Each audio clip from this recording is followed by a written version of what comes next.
24.5টি তক্তা দিয়ে ভগবান দেহ নৌকা গঠন করলেন, অর্ধেকটা বাকি রাখলেন কেন? বলে অর্ধেকটা বাকি রেখেছে এই কারণে, মাঝি যখন নৌকা চালায়, নৌকায় যদি জল না ওঠে বাবা, মাঝির কিন্তু চেতনা হয় না। মাঝি ভাববে জল যখন উঠছে না আমি কষ্ট করে নৌকা বাইব কেন, কিন্তু যখন নৌকায় জল ওঠে তখনই মাঝির চেতনা জাগবে, শীঘ্রই এপার থেকে ওপারে যেতে হবে, লইন মধ্য যমুনায় গিয়ে আমার নৌকা ডুবে যেতে পারে। তত্ত্বদর্শী বললেন দেহ নৌকাটা গঠন করে ভগবান সংসার সমুদ্রে ভাসিয়ে দিয়েছে। ছিদ্র দিয়েছেন, ছিদ্রগুলো কি? স্ত্রী পুত্র আত্মীয় স্বজন এক একটা ছিদ্র, ওই ছিদ্র দিয়ে জল উঠছে। কিসের জল? দুঃখ কষ্ট বেদনার জল। যাদের জন্য আপনি এত কিছু করলেন, সেই ছেলে মেয়ে এসে বলছে বাবা তুমি আমার জন্য কি করেছো, মা তুমি কি করেছো? এই যে দুঃখ কষ্টের জল যখন দেহ নৌকায় পরিপূর্ণ হয়ে যায়, তখনই জীবের চেতনা জাগে, প্রভু সারা জীবন আমি কি করলাম। দেহ নৌকা তুমি পাঠিয়েছিলে সংসার নদী পার হওয়ার জন্য, কিন্তু আমি যে আর দেহ নৌকাটা বাইতে পারছি না প্রভু।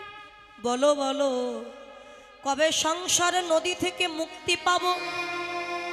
মুক্তি পেয়ে ওপারে যাব, ওপারে তোমার সাধুগুরু বৈষ্ণবের বাজারে গিয়ে ভক্তের চরণ দুখানা হৃদয়ে জড়ায়ে ধরে কবে নয়ন জলে ভক্ত চরণ আমি ধোয়াইয়ে দিব। কবে নয়ন জলে ভক্ত চরণ আমি ধোয়াইয়ে দিব। নয়ন জলে ভক্ত চরণ ধোয়াইয়ে দিব। কবে নয়ন জলে ভক্ত চরণ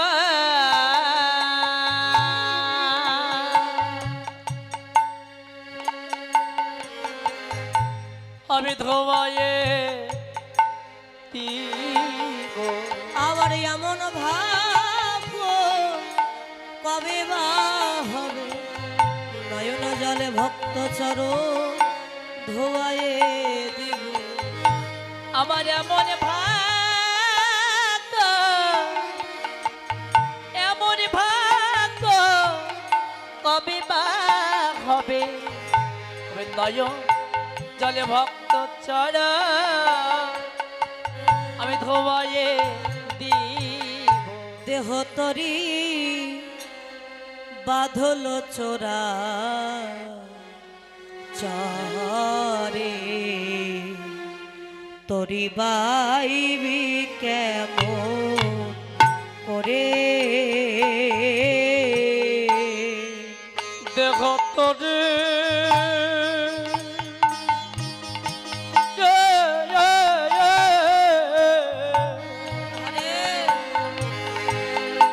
বাঁধিল চরা চরে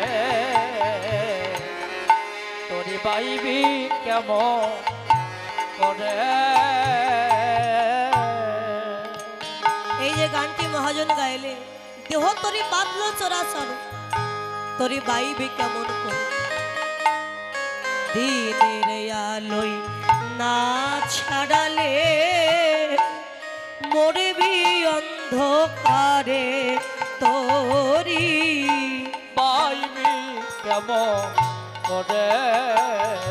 তরি বাইবি কেমন করে? যখন মাঝি নৌকা চালায়, নৌকা যদি চরাচরে বেঁধে যায় বালুর চরাচরে, ছড়াতে হলে দিনের আলো মানে সূর্যের আলো থাকতে থাকতে নৌকা ছাড়াও, নইলে সন্ধ্যা হয়ে গেলে চোখে দেখতে পাবে না, ছাড়াতে পারে না। দেহ নৌকা সংসারে চরাচরে বেঁধে গেছে, সংসারে চরাচর থেকে যদি মুক্তি পেতে দিতে হয়, যদি ছাড়াতে হয়, দিনের আলো অর্থাৎ এই আয়ু সূর্য থাকতে থাকতে, এই দেহের যৌবন থাকতে থাকতে ছাড়াও, বৃদ্ধ হয়ে গেলে যার ছাড়াতে পারবে না। কেন জানো? মহাজন বললেন আরে এই দেহ নৌকার মাঝি যারা বৃদ্ধ হয়ে চিনবে না আর নদীর ধারা আধার নেমে এলে।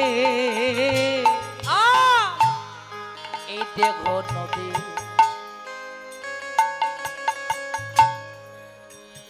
দেখো নৌকা মাঝি মাঝি যারা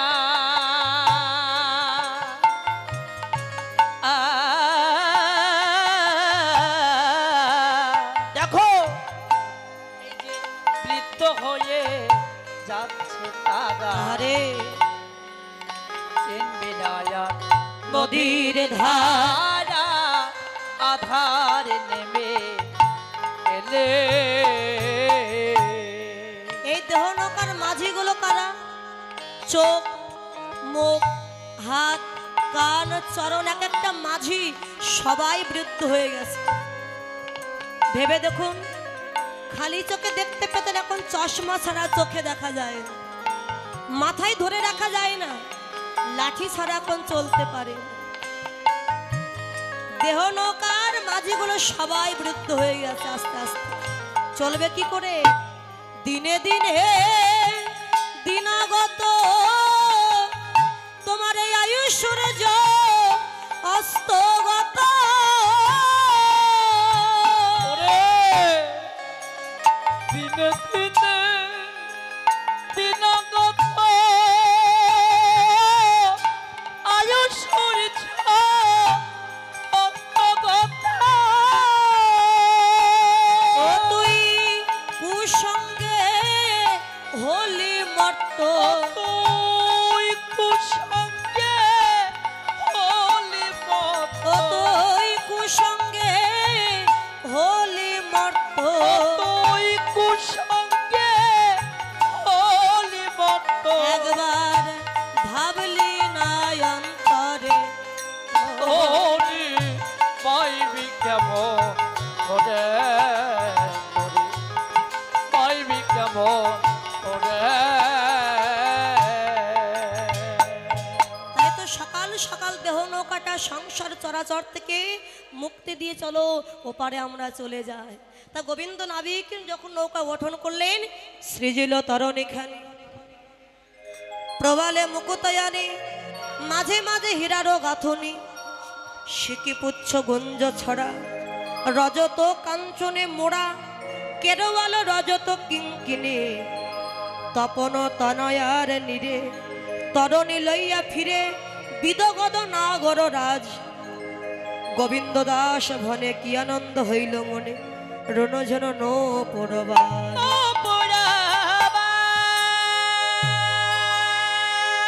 গোবিন্দ তো নৌকাটা বাইছে মধ্য যমুনায়, কিন্তু দেখছে যার আসার কথা ছিল সে তো এখনো এলো না। ওমা, কার আসার কথা ছিল মা? শ্রীমতী রাধা রানী। তাহলে রাধা আছেন কোথায়? জটিলার মন্দিরে। বৃন্দাবনে যিনি বড়াই বুড়ি, অর্থাৎ মা যোগমায়ার বহিরঙ্গ শক্তি হচ্ছে বড়াই বুড়ি। এই বড়াই বুড়ি গেছে আজকে জটিলার বাড়িতে, গিয়ে ডাক দিয়েছে, জটিলে, আরে ও কুটিলে। জটিলা বলছে, এই কুটিলা, এই আমাদের নাম ধরে যাকে এমন সংস্কার আছে এই বৃন্দাবনে? এই কুটিলা, গিয়ে দেখে তো কে যাচ্ছে। মা তা যাবো, তা কি শুধু শুধু যাবো না লাঠি নিয়ে যাবো? ওরে লাঠি নিয়ে যেতে হবে না, তুই এমনি যা। তা কুটিলা তখন ঘরের দুয়ারে এসে বড়াই বুড়িকে চিনতে না পেরে বলছে, এই যে কে তুমি, কে কে কে? চিনতে পারছো না? চিনতে পারছো না? তখন বড়াই বুড়ি বলছে, এই তুই সেই জটিলার মেয়ে কুটিলা না? হ্যাঁ। হ্যাঁ কুটিলা, তো কি হয়েছে? এ তোর মাকে দেখে। জটিলা চিন্তা করছে আমার মেয়ে আবার কার সঙ্গে ঝগড়া করে, দেখে আসি তো। দুয়ারে এসে দেখছো, ও দেখো দিনে কাণ্ড, বুড়িমা তুমি। কেননা এই বড়াই বুড়ি ছিল বৃন্দাবনের সবার বয়সের বড়। যে সবার বয়সের বড় তাকে একটু সম্মান দিতে হয় না বাবা? সে জটিলারও বড়, তাই বড়াই বুড়ি সবাই তাকে বলে। ও বুড়িমা তুমি এসেছো, দেখো দিনি আমি তো চিনতে পারি না আমার মেয়েকে তোমার সাথে কোনো খারাপ আচরণ করেছে। এসো বুড়িমা, এসো এসো। সাদরে আদরে ভিতরে গিয়ে বসার জন্য আসন দিয়েছে। আর যেই না আসন দিয়েছে অমনি বড়াই বুড়ি নাকে কাপড় দিয়েছে। কিসের গন্ধ? এই জটিলে, তোর বাড়ির এত কিসের গন্ধ রে? ও বুড়িমা আর বলো না, ওই দধি দুগ্ধ ছানা মাখন সেগুলো ভান্ডে ভরে রেখেছিলাম, কিন্তু বিক্রি করতে পারিনি তো, বিক্রির অভাবে পচে গেছে, তাই দুর্গন্ধ ছড়াচ্ছে। এটা হচ্ছে বহিরঙ্গে। আর অন্তরঙ্গে বললেন ৮০ লক্ষ জনে ভ্রমণ করে ৮৪ লক্ষ জনিতে যে কৃষ্ণ ভজনের জন্ম পেয়েছ, আর এই দেহের মধ্যে যে নৈবেদ্যগুলো ভগবান দিয়েছিল কৃষ্ণ সেবার জন্য, সেগুলো কৃষ্ণ সেবাবিহীন, সবে মাত্র পচন ধরে গেছে, তাই দুর্গন্ধ ছড়াচ্ছে। বড়াই বুড়ি বলে জটিলে আমি একটা গোপন সংবাদ নিয়ে এসেছি। কি গোপন সংবাদ বুড়িমা? জানিস মথুরার হাটে রাজা কংস ঘিয়ের দামে ঘোল ক্রয় করছে, অর্থাৎ ১ কিলো ঘিয়ের দাম ১৪০০ টাকা, আর ১ গ্লাস ঘোলের দাম ১০ টাকা। তাহলে ঘিয়ের পরিমাণে যদি কেউ ঘোল দিতে পারে ১০ টাকা নয় ১৪০০ টাকা দেবে। রাতারাতি বড়লোক হওয়ার এর থেকে ভালো উপায় কিন্তু আর আমরা দেখছি না। এই জটিলে এই, তাই আমি এসেছি তোকে নিয়ে যাওয়ার জন্য। আর দেরি করিস না, শীঘ্রই করে দধি দুগ্ধ ছানা মাখন সাজিয়ে চল, আমরা মথুরা হাটে বিক্রি কিনে করতে যাই। জটিলা বলছে বড়িমা তুমি তো বলছো ওখানে কি, ওমা বয়স হয়ে গেলে কোথায় ব্যথা হয় গো মা?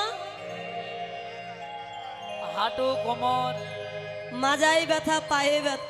আর বলো না বড়িমা, এত মাজায় ব্যথা, বয়স হয়েছে, হাঁটতে পারি না, চলতে পারি না।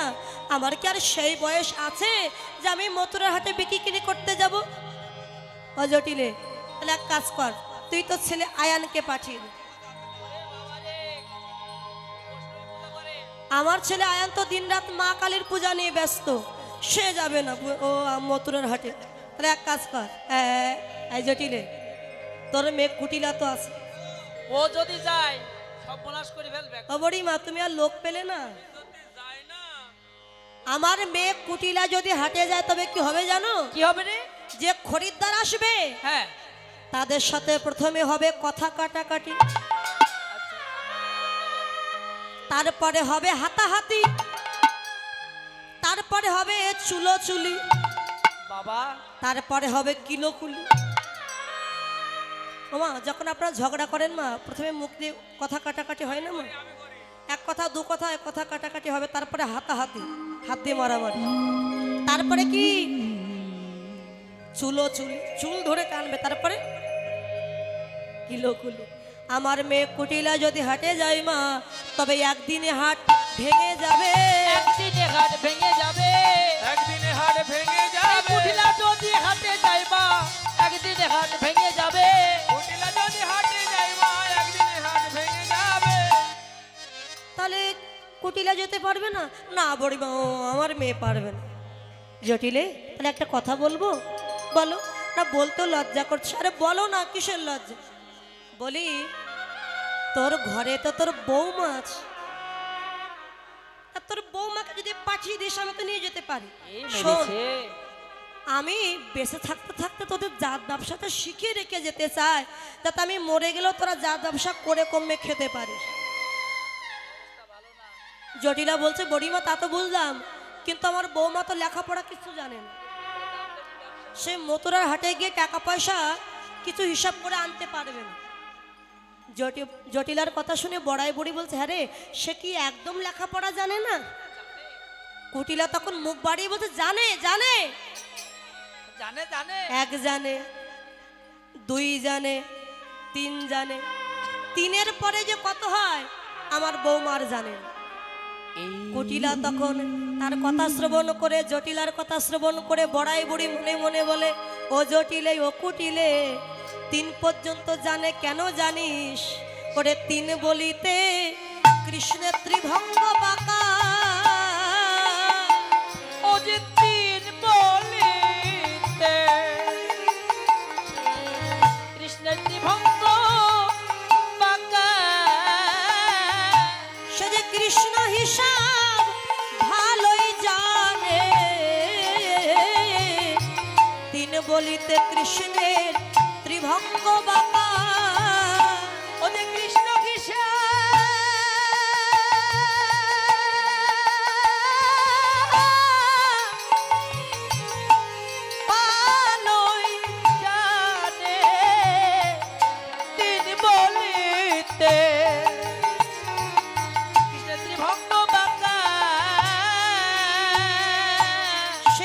কৃষ্ণ হিসাবটা খুব ভালো জানে।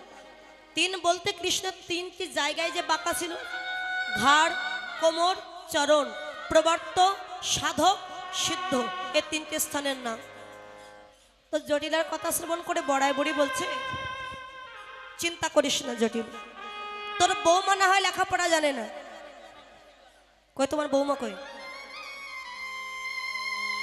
কিন্তু আমি তো জানি, আমি মথুরার হাটে গিয়ে দধি দুগ্ধ ছানা মাখন বিক্রি করে টাকা পয়সা হিসাব করে এনে আমি তোকে বুঝিয়ে দেব। এই কথা শুনে জটিলা বলছে, তাহলে তুমি যখন টাকা পয়সা নিয়ে আমাকে বুঝিয়ে দেবে, তাহলে তার কোনো কথাই থাকলো। ঠিক আছে, আমার বৌমাকে নিয়ে যাও, দেখো রন্ধনশালায় বসে আছে। এদিকে রন্ধনশালার দুয়ারে গিয়ে যেই না দাঁড়িয়েছে আমার বড়াই বুড়ি, রায়ধনী বড়াই বুড়িকে দর্শন করে বলছে, বুড়িমা, বলি ওগো বুড়িমাই, কহিতে ডরাই যে মোর মনের দুঃখ, দুঃখ গো, যে মোর মনের দুঃখ। বলি ওগো বুড়িমা, কহিতে ডরাই যে মোর মনের দুঃখ গো, যে মোর মনের দুঃখ। আরে না কহবি শপথি হামারি, দেখাবি সে চাদর মুখ। না কহবি শপথ আমারি, দেখাবি সে চাঁদা মখা। আমায় দেখাইবি, আমায় দেখাইবি সচাদ মুখ আমায় দেখাইবি, সচদ মুখ আমায় দেখাইবি, দেখাবি সে চাঁদা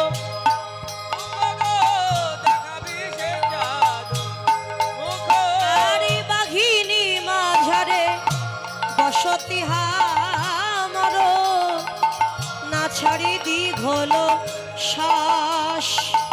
বাগিনী মাঝারে বসত আমার, না ছাড়ি দীর্ঘ শ্বাস রে, না ছাড়ি দীর্ঘ শ্বাস। আহা, কি কহব বিশেষ আঙিনা বিদেশ কইব সে, আঙ্গিনা বিদেশ। অঙ্গিনা বিদেশ। আমি না পড়ি নীলম বাস, আরে কিবা না পড়ি নীলম বাস রে, কিবা পড়ি নীলম বাস রে, পড়ি নীলম বাস রে, না পড়ি নীলম বাস। ওগো বুড়িমাই, আমি এমন বাদিনীর ঘরে বসত করি, যে ঘরে বসে কৃষ্ণ নাম গাইতে মানা, কৃষ্ণ নাম শ্রবণ করিতে মানা, নীল বসন পরিধান করিতে ও মানা। আমি যখন কৃষ্ণ নাম জপ করি, আমার শাশুড়ি আর ননদে গিয়ে কত গঞ্জনা দেয়। আমি কেমন করে আমার বধূর দর্শন পাব? বড়াই বুড়ি বলছে, আরে নাতনি, তুই কাঁদছিস কেন?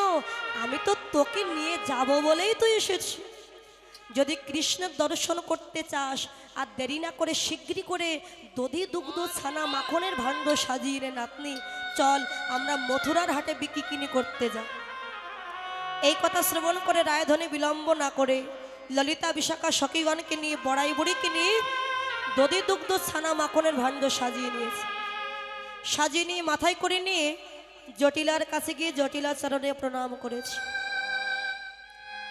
জটিলা রাধার মাথায় হাত দিয়ে বলে, বৌমা, তুমি যে মনোবাসনা নিয়ে যাচ্ছ বৌমা, মা কালী তোমার মনের বাসনা যেন পূর্ণ করে।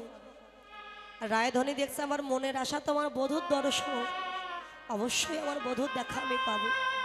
বৌমা, তা যাও, একটু মা কালীর নাম গাইতে গাইতে যাও, আমার আয়ানো বড় খুশি হয়। রায়ধনী দেখছে আমার বধূর নাম শ্যাম আর মা কালীর নাম শ্যামা, দুইজনের নাম আমার বলা হবে, তাই শ্যামা মায়ের নাম গাইতে গাইতে চলো। আমার শ্যামের নাম শ্যামা মায়ের আমার স্বামী শ্যামা মায়ের নাম আমার স্বামীর নাম